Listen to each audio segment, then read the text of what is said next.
कल रात को बर्तन साफ करने के बाद जब किचन क्लीन हो चुका था तो जितने भी आर्टिफिशियल प्लांटर थे एंड सेरामिक वाले पॉट्स थे उनको भी मैंने अच्छे से क्लीन कर दिया था। पूरी रात सूखे हैं एंड अभी एक एक करके सभी पत्तों को मैं अटैच करते जा रही हूँ। किचन में बहुत ज्यादा ना काली बड़ी बड़ी चींटियां हो गई है, कैसे इनसे छुटकारा पाऊँ मुझे सच में समझ में नहीं आ रहा है। आपको कोई अगर आइडिया हो तो कमेंट में जरूर शेयर करना। And hello everyone, welcome back to the channel. आप देख रहे हैं वी जस्ट वंडर लाइफ का एक और नया ब्लॉग।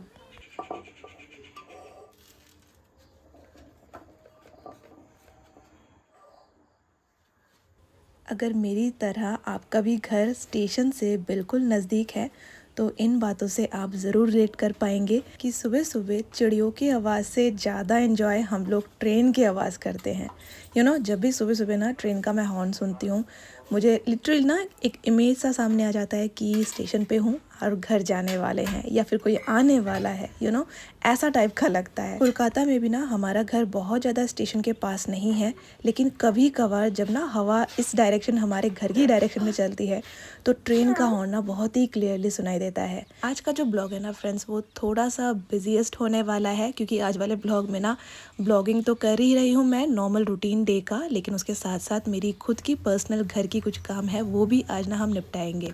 मंथ की स्टार्टिंग है तो थोड़ा सा ग्रोसरी शॉपिंग का हमने प्लान किया है, कैंटीन जाना है और इसी की वजह से ना सुबह सुबह उठ के मैं कोशिश कर रही हूँ कि घर का जो मैक्सिमम काम है वो मैं कर डालूँ। समारा अपने लंच बॉक्स में लेकर जाने वाली है आलू का पराठा, लेकिन ना उसको घर से खा के जाने के लिए ऑलवेज कुछ डिफरेंट ही चाहिए होता है।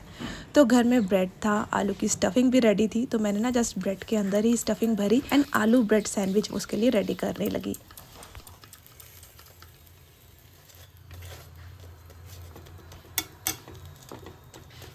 देखिए पराठे भी मस्टर्ड ऑयल से बनाना पड़ रहा है क्योंकि घर में रिफाइन ऑयल ख़त्म हो चुका है। आप लोगों की देन से इतनी अच्छी आदत लगी है कि रिफाइन ऑयल का यूज़ मैंने बहुत ही कम कर दिया है। फ्रिज के बटर नहीं आशो, फ्रिज के बटर तो नहीं आशो। बटर से आलू ब्रेड सैंडविच को थोड़ा सा मैं यहाँ सेक दे रही हूँ एंड समायरा रेडी होने की जगह मेरे ही पीछे पीछे घूम रही है। कब वो दिन आएगा मैं सोचती हूँ कि बिना उसके पीछे भागे दौड़े कुछ बोले वो जल्दी से रेडी हो जाए। किसी भी टाइप का स्टफ पराठा हो या सिंपल ही पराठा हो, मुझे ऑलवेज ऐसे ही कट करके उसको देना पड़ता है, नहीं तो ना टीचर लोग फिर शिकायत करने लगते हैं कि बच्चे लोग खाने में बहुत टाइम लगाते हैं। उनसे भी ऐसा उम्मीद करना मेरे ख्याल से ठीक नहीं है कि वो लोग ना रोटियां तोड़ तोड़ के खाएं। बचपन से ही जो आदत लगा देते हैं हम लोग ना कि रोटियां तोड़ तोड़ के हम लोग उनको खिलाते हैं, वो लोग ना ये वाला आदत डेवलप ही नहीं कर पाते हैं कि स्कूल में भी ना वो लोग बड़ा सा रोटी मिले एंड तोड़ तोड़ के वो लोग अपना जो टिफिन है वो टाइम पर फिनिश करें। एंड ऐसा नहीं है कि मैं समारा की आदत बिगाड़ रही हूँ, सिर्फ स्कूल का जो टाइम लिमिट है उसको मेंटेन करने के लिए ही सिर्फ मैं रोटियां तोड़ के देती हूँ। वैसे घर पे जब वो खाती है तो उसको मैं होल रोटी देती हूँ एंड वो खुद से तोड़ के खाती है।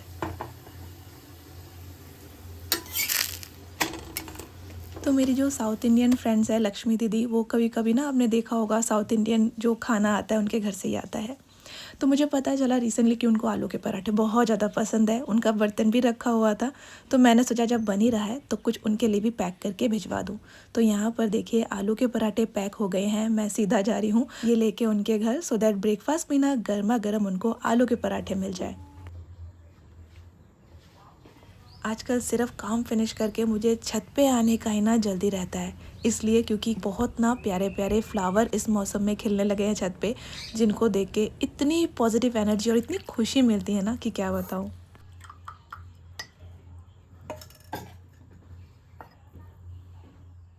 संजू के साथ आराम से बैठ के ब्रेकफास्ट कर लिया, चाय भी पी लिया एंड यहाँ पर फटाफट से जितना हो सके घर का काम मैं फिनिश कर रही हूँ क्योंकि ना संजू ने टाइम मुझे बता दिया था कि इतने टाइम पे आपको ना रेडी हो जाना है कैंटीन जाने के लिए। तो चलिए बेड ऑर्गेनाइज करने के साथ साथ मैं आप सभी दोस्तों के नेम मेंशन कर देती हूँ जिन्होंने कमेंट किए थे। Saumya Pradhan, Anukriti Swar, Aditi Singor, Saranjeet Samara, Payal Dutta, Neha from Gujarat, Shri Jalaram Karupa, Manju Pathani blog, Nidhi Singh Rakhiya, Chandrika Patel, Asha Vain, Seenu Yadav, Prabh Noor, Vashu Vishwakarma, Nikki Singh, the turmeric chilli वाला जो कंटेनर है वो आपने कहाँ से लिया है, वो ना नास्टेशिया का प्रोडक्ट है। आप मेरे नास्टेशिया वाले वीडियो में जाके ना उसका लिंक वहाँ से देख सकते हैं एंड परचेज भी कर सकते हैं। एट द एंड कमेंट किया था आरोही एंड ऋतिका विश्वास जी ने। थैंक यू सो मच दोस्तों इतना प्यारा प्यारा कमेंट करने के लिए। बहुत दिनों से ना मुझे हैंड प्रिंटेड कोई ना प्योर कॉटन का बेडशीट बिल्कुल ऐसे ही डिज़ाइन का चाहिए था।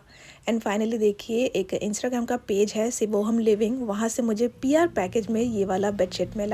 इनकेस आपको भी अच्छे क्वालिटी के बेडशीट की तलाश हो तो मैं डिस्क्रिप्शन बॉक्स में इन लोग के वेबसाइट का लिंक प्रोवाइड कर दूंगी, आप लोग चेकआउट कर सकते हैं। नवंबर का महीना चल रहा है, हल्की हल्की सी सर्दी पड़ चुकी है। दिसंबर का टाइम ना बहुत जन घूमने निकल जाया करते हैं, हम लोग भी वैसा ही कुछ प्लान कर रहे हैं। नेबर के साथ प्लान हो रहा था, फिर हमें ऐसा लगा कि टाइम जो है उनका हमारा एक साथ बैठ नहीं रहा है, तो हमने ना फाइनली ऐसा कुछ हम लोग सोच रहे हैं कि हम दोनों के यानी कि संजू एंड मेरे दोनों के पेरेंट्स को इकट्ठा बुला ले। एंड देखिए क्योंकि हमारा ना ये लास्ट वाला ईयर ही है, इसके बाद टर्नओवर हमारा यहाँ पर ख़त्म हो जाएगा। कब यहाँ से पता नहीं कहीं और हम शिफ्टिंग करनी पड़ेगी। तो जितना भी टाइम बचा हुआ है ना, हम लोग चाहते हैं कि यूपी के ना जितने भी टूरिस्ट प्लेसेस हैं वहाँ हम लोग विज़िट कर लें। प्लस मम्मी पापा भी साथ होंगे तो यहाँ के जितने भी तीर्थ स्थल है वहाँ पर भी हम उनको विज़िट करवा देंगे।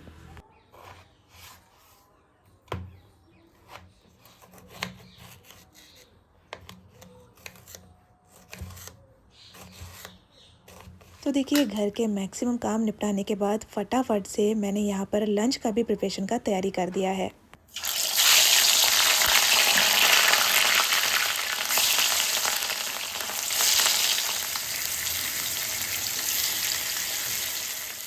आज लंच में फ़िश बनने वाला है एंड फ़िश को बनने में ना थोड़ा सा वक्त ज़रूर लगता है, लेकिन मुझे हड़बड़ी इस बात की हो रही है कि आजकल ना कैंटीन में सामान आया हुआ है।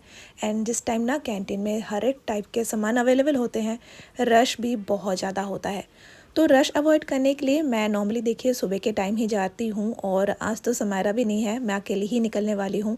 संजू भी अपने ऑफिस में ना फंसे हुए हैं, वो भी वहाँ से निकल नहीं पा रहे हैं। ई रिक्शा को मैंने बुला लिया है एंड जल्दी जल्दी से ना हाथ चला रही हूँ एंड मेरी नज़र सिर्फ और सिर्फ घड़ी के कांटे पर ही है।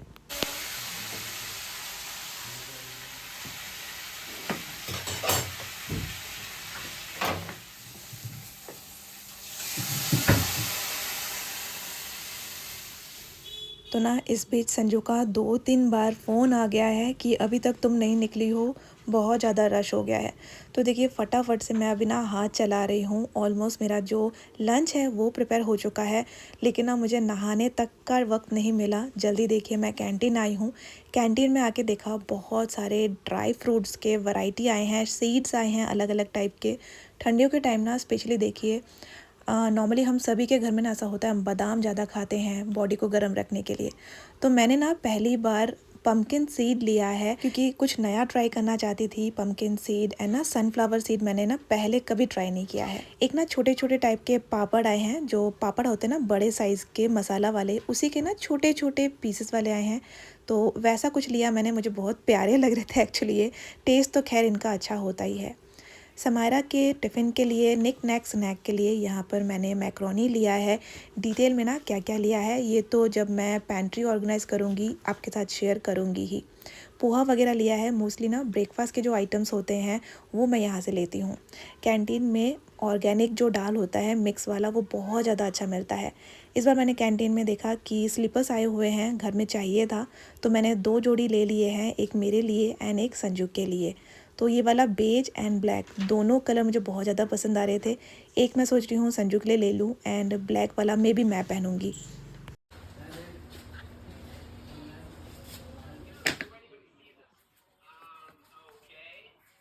घर आके फटाफट नहा के फ्रेश हो गई एंड नए स्लीपर्स का उद्घाटन भी आज से मैंने कर दिया है। मैं हमेशा 3 kg वाला जो हैंको या सर्फ का पैकेज है ना वो ही उठाती हूँ, क्योंकि उसके साथ ना फ्री में या फिर टब एंड या फिर बाल्टी आपको मिल जाती हैं। बाल्टी तो खैर मोस्टली मैं गमलों के तौर पे ना बड़े बड़े जो प्लांट हैं उनको रखने के लिए उसका यूज़ कर लिया करती हूँ।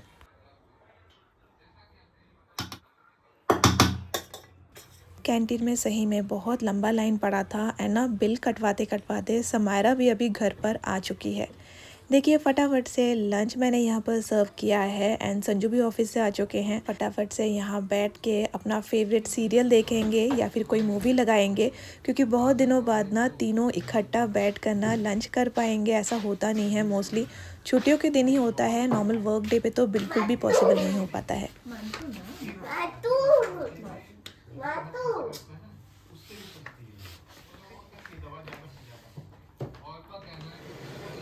नमस्कार बहन जी। तो हकीम जी की दवा के बारे में कुछ बताइए।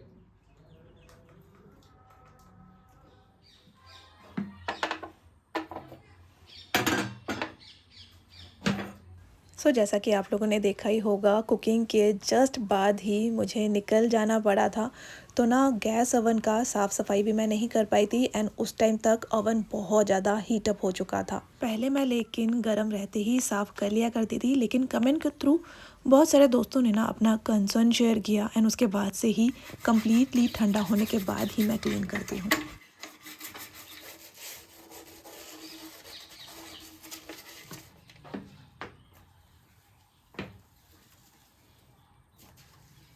एंड कुछ भी कुकिंग करने के बाद जिसमें ना बहुत ज़्यादा तेल स्प्लैटर होते हैं, मसाले यहाँ छिटकते हैं, तो मैं जब तक ना इस टाइप से डीप क्लीनिंग नहीं करती हूँ ओवन की, मुझे शांति ही नहीं मिलती है।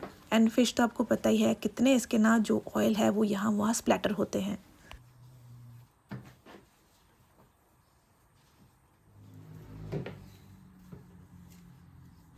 मोस्टली इस टाइप का जो क्लीनिंग है ये मेरे night time kitchen cleaning routine में ही होता है, लेकिन फ़िश बनाया था आज। स्पेशली कुछ कुकिंग आइटम ऐसे होते हैं उसको बनाने के बाद ना किचन की अच्छे से साफ़ सफाई करनी ज़रूरी हो जाती है, तो इसी वजह से अभी जाके मैंने ना रात का काम दोपहर को ही कर लिया। आई रियली होप फ्रेंड्स कि आज का ब्लॉग भी आपने बहुत ही इन्जॉय किया होगा। फिर मिलेंगे बहुत जल्द एक और नए ब्लॉग के साथ, तब तक के लिए bye, take care and thanks for watching.